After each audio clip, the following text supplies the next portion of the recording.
नमस्कार दोस्तों, स्वागत है आप सभी का एक बार फिर से एक नए वीडियो में। आज के इस वीडियो में हम मौर्य काल से संबंधित कुछ इम्पोर्टेंट नोट्स देखेंगे और उसके बाद में 20 MCQ क्वेश्चन सॉल्व करेंगे। वीडियो बहुत ही ज़्यादा इम्पॉर्टेंट होगा जो कि आपके हर एग्ज़ाम में आपकी बहुत ही ज़्यादा हेल्प करेगा। तो वीडियो को आपको बिना स्किप किए पूरा देखना है। तो चलिए स्टार्ट करते हैं। सबसे पहले बात करेंगे फ्रेंड्स मौर्य वंश के कालक्रम की। तो मौर्य वंश का कालक्रम कौन सा माना जाता है? 321 ईसा पूर्व से 185 ईसा पूर्व। अब बात करेंगे नेक्स्ट पॉइंट की। तो नेक्स्ट पॉइंट है हमारा कि मौर्य वंश के संस्थापक चंद्रगुप्त मौर्य भारत के प्रथम राष्ट्रीय सम्राट थे। क्वेश्चन क्या बनता है कि भारत के प्रथम राष्ट्रीय सम्राट कौन थे? तो चंद्रगुप्त मौर्य। Clear friends. चलिए अगला पॉइंट है हमारा कि चंद्रगुप्त मौर्य ने नंद वंश के अंतिम शासक घनानंद की हत्या कर 321 ईसा पूर्व में मगध पर अधिकार किया। तो फ्रेंड्स क्वेश्चन में ये भी पूछा जाता है कि चंद्रगुप्त मौर्य ने कौन से वंश को नष्ट किया और अपना साम्राज्य स्थापित किया? तो वो कौन सा था फ्रेंड्स? नंद वंश। और नंद वंश के कौन सा शासक अंतिम थे? तो घनानंद। ठीक है, चंद्रगुप्त मौर्य ने नंद वंश के अंतिम शासक घनानंद की हत्या की और 321 ईसा पूर्व में मगध पर अधिकार किया। आगे फ्रेंड्स अब हम देखेंगे मौर्य शासक। ये टोटल 10 मौर्य शासक थे जिनके आप नाम देख सकते हैं। अगर बात करेंगे सबसे पहले संस्थापक की तो चंद्रगुप्त मौर्य, उसके बाद में बिंदुसार, फिर अशोक, फिर कुणाल, फिर दशरथ, फिर संप्रति, 7वें नंबर पर शालीशुक, 8वें नंबर पर सोमधर्मा, 9वें नंबर पर शतधनुष और 10वें नंबर पर बृहदत्त। यानी मौर्य शासक में प्रथम जो संस्थापक थे वो थे चंद्रगुप्त मौर्य और अंतिम शासक कौन थे? बृहदत्त। Clear friends. चलिए फ्रेंड्स अब हम मौर्य काल से संबंधित कुछ most important MCQ question solve करेंगे जो कि इंडिया हिस्ट्री में काफ़ी बार पूछे गए हैं। चलिए स्टार्ट करते हैं। पहला प्रश्न है कि चाणक्य का अन्य नाम क्या था? तो सबसे पहले हम ये क्लियर करेंगे फ्रेंड्स के चाणक्य कौन थे।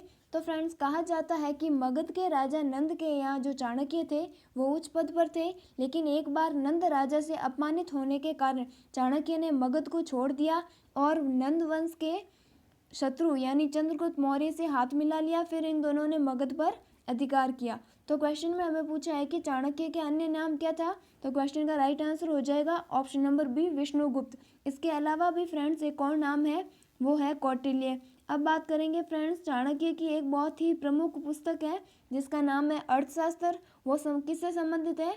राजनीति से। Clear friends. चलिए नेक्स्ट क्वेश्चन नंबर 2, मौर्य साम्राज्य की स्थापना किसने की थी? तो फ्रेंड्स आप सभी जानते हैं मौर्य वंश के संस्थापक कौन थे? चंद्रगुप्त मौर्य। फिर अगला क्वेश्चन नंबर 3, मौर्य साम्राज्य में प्रचलित मुद्रा का नाम क्या था? मोस्ट इंपॉर्टेंट क्वेश्चन है, मौर्य साम्राज्य में प्रचलित जो मुद्रा थी उसका नाम क्या था फ्रेंड्स? तो राइट आंसर हो जाएगा ऑप्शन नंबर ए, पण बोलते थे उस मुद्रा को। फिर अगला क्वेश्चन, निम्नलिखित में से कौन मौर्य वंश के शासक नहीं है? मैंने आपको 10 शासक बताए थे जिनमें से हमें बताना है कि कौन से मौर्य वंश के शासक नहीं है। तो फ्रेंड्स चंद्रगुप्त मौर्य है, अशोक भी है, बिंदुसार भी है, लेकिन ये फ्रेंड जो अजात शत्रु है वो किस वंश से संबंधित है? हर्यक वंश से। Clear friends. फिर अगला क्वेश्चन, मुद्रा राक्षस का लेखक निम्न में से कौन है?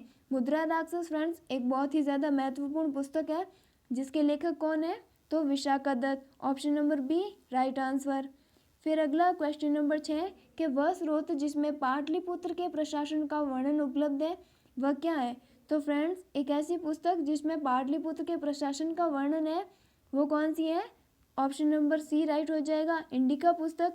जिसके लेखक कौन है फ्रेंड्स? मैगस्थनीज। यानी मैगस्थनीज ने इंडिका पुस्तक लिखी जिसमें पाटलिपुत्र के प्रशासन का वर्णन मिलता है।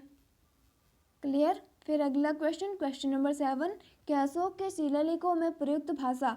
मोस्ट इंपॉर्टेंट क्वेश्चन है ये भी। अशोक के शिलालेखों में प्रयुक्त भाषा कौन सी है?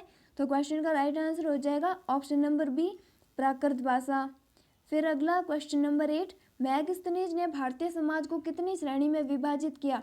यानी मैगस्थनीज ने अपनी पुस्तक इंडिका में भारत के समाज को कितने भागों में या फिर कितने श्रेणियों में विभक्त किया?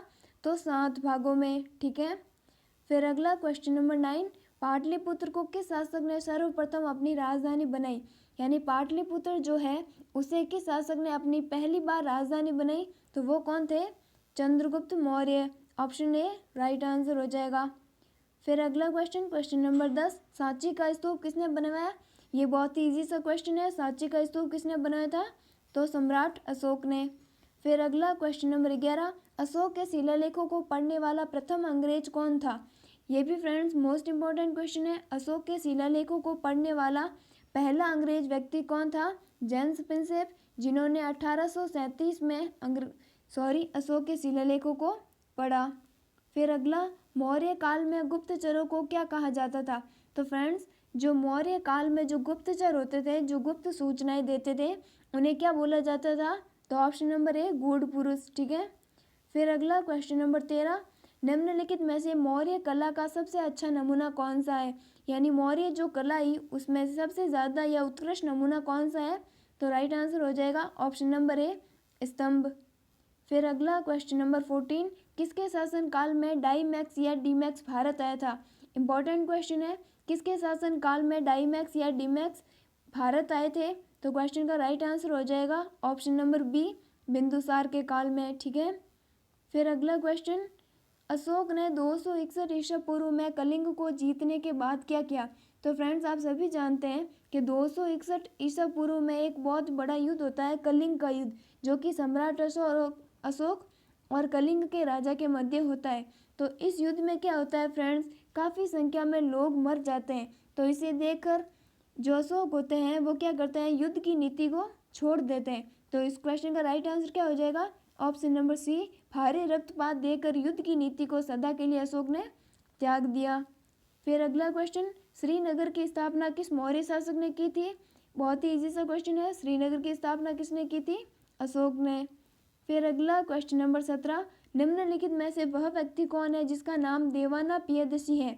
तो पहले आप ये बताइए, देवाना पियदसी का मतलब क्या होता है फ्रेंड्स? देवताओं के प्रिय। ठीक है। और ये उपाधि किसकी थी? सम्राट अशोक की। Option number A. फिर अगला क्वेश्चन, सांची किस कला व मूर्ति कला का निरूपण करता है? तो फ्रेंड्स, सांची में आप जानते हैं स्तूप है, जो कि किस कला का निरूपण करते हैं? तो बौद्ध कला का। Option number B right.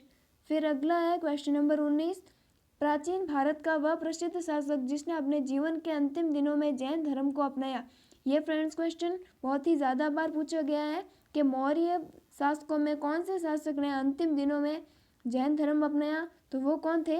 Chandragupta Maurya. ये क्या करते हैं, अपने जीवन के अंतिम दिनों में श्रवण बेलगोला चले जाते हैं और वहाँ पर जैन धर्म को अपनाते हैं। फिर आज की क्लास का हमारा लास्ट क्वेश्चन है, नंद वंश के पश्चात मगध पर किस राजवंश ने शासन किया था? तो हम सभी जानते हैं कि नंद वंश के अंतिम शासक घनानंद को हराकर मौर्य सम्राट जो कौन थे, चंद्रगुप्त मौर्य ने मौर्य वंश की नींव रखी। तो हमारा राइट आंसर क्या हो जाएगा? नंद वंश के बाद में कौन सा वंश आता है? मौर्य वंश। ये टोटल फ्रेंड्स हमने 20 क्वेश्चन देखे। अगर ये आपको वीडियो अच्छी लगती है और ऐसे ही और वीडियो देखने के लिए अगर आप चैनल पर नए हो तो चैनल को सब्सक्राइब करना और वीडियो पसंद आए तो लाइक करना।